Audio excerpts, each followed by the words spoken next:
Train दुर्घटना हादसा। बाबा, आप कब आओगे? दीदी की शादी को कुछ ही दिन बचे हैं।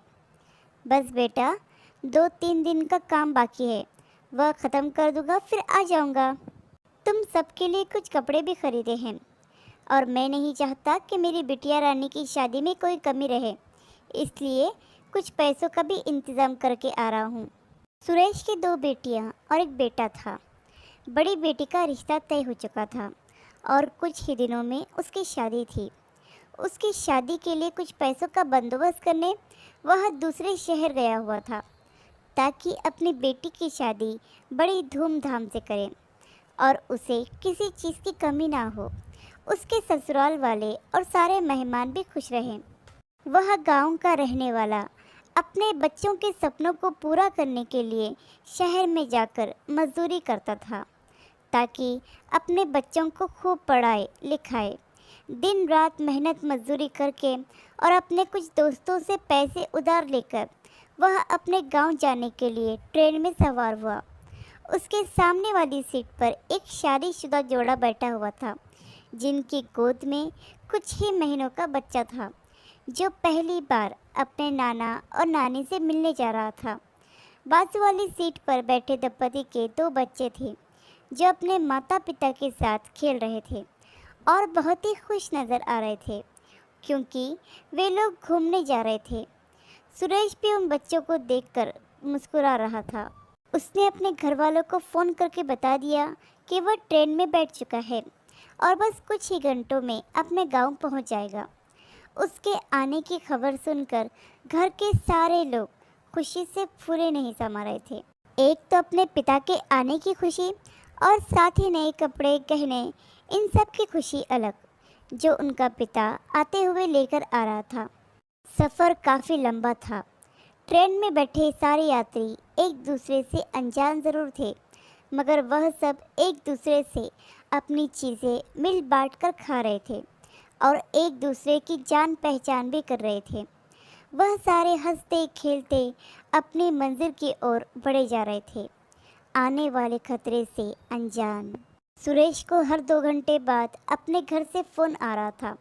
उसकी बेटियां उसे पूछ रही थी कि उसने खाना खाया या नहीं, बैठने के लिए सीट मिली या नहीं, वह कब तक आएगा, क्योंकि वह अपने बच्चों और परिवार से पूरे 1 साल के बाद मिलने वाला था। उसकी बड़ी बेटी को अपनी शादी से ज़्यादा अपने बाबा के घर लौटने की खुशी थी। वह सबसे बड़ी होने के साथ साथ अपने बाबा की लाडली भी थी, इसलिए वह अपने बाबा का बेसब्री से इंतज़ार कर रही थी। बड़ी बिटिया रानी अपने बाबा के आने का इंतज़ार करते हुए दरवाजे पर अपने पलकें बिछाई हुई थी कि इतने में उसके चाचा बड़ी हड़बड़ाहट से घर पर आए। उनके चेहरे की हवाइयाँ उड़ी हुई थी।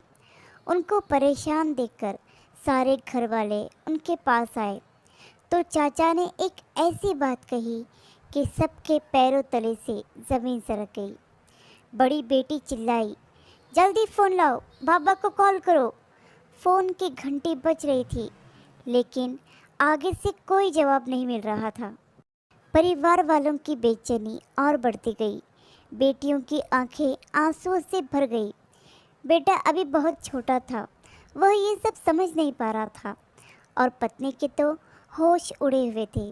वह ऊपर वाले से अपने पति की सलामती की दुआएं कर रही थी। बेटियां बार बार सुरेश को फ़ोन कर रही थी। काफ़ी मर्तबा फ़ोन लगाने के बाद किसी ने फ़ोन रिसीव कर ही लिया। हेलो, मैं इंस्पेक्टर रामदास बोल रहा हूँ। यह सुनते ही बेटियों के पैरों तले से ज़मीन सरक गई। यह जिसका फ़ोन है, क्या उनका नाम सुरेश है? बेटियों ने घबराते हुए कहा, जी जी, यह हमारे बाबा का फ़ोन है। कहाँ है वो, ठीक तो है ना? सामने से इंस्पेक्टर साहब ने कहा, हमें बताते हुए बहुत दुख हो रहा है कि आपके बाबा की ट्रेन दुर्घटना में मृत्यु हो गई है। मैं आपको शहर का नाम और अस्पताल का पता बताता हूँ। आप वहाँ आकर अपने पिता का शव लेकर जाना। इंस्पेक्टर साहब ने पता नोट करा दिया। एक ही पल में परिवार की सारी खुशियाँ बिखर कर रह गई। जिस घर में कुछ दिनों बाद शहनाई बजने वाली थी, वहाँ मातम पसर गया। वह ट्रेन जिसमें बैठे लोग खुश नज़र आ रहे थे, हंसते मुस्कुराते हुए अपने मंजिल की ओर बढ़े जा रहे थे, अब उसमें हर तरफ बस शव ही शव नज़र आ रहे थे। कोई अपनी बेटी की शादी पर गांव जा रहा था, तो कोई अपने माता पिता को मिलने जा रहा था, कोई अपने बीमार रिश्तेदार को मिलने जा रहा था, तो कोई बीमारी के कारण अस्पताल जाने के लिए घर से निकला था। क्या नज़ारा था वो, दिल दहला देने वाला। उनमें से किसी ने भी यह नहीं सोचा होगा कि मंजिल के रास्ते में कहीं मौत खड़ी उनका इंतज़ार कर रही है। अंत में बस यही कहना चाहूँगी कि ऐसी दुर्घटनाओं में अपनों को खोने वालों का दुख दर्द हम शब्दों में बयान नहीं कर सकते। कहानी सुनने के लिए आपका बहुत बहुत धन्यवाद।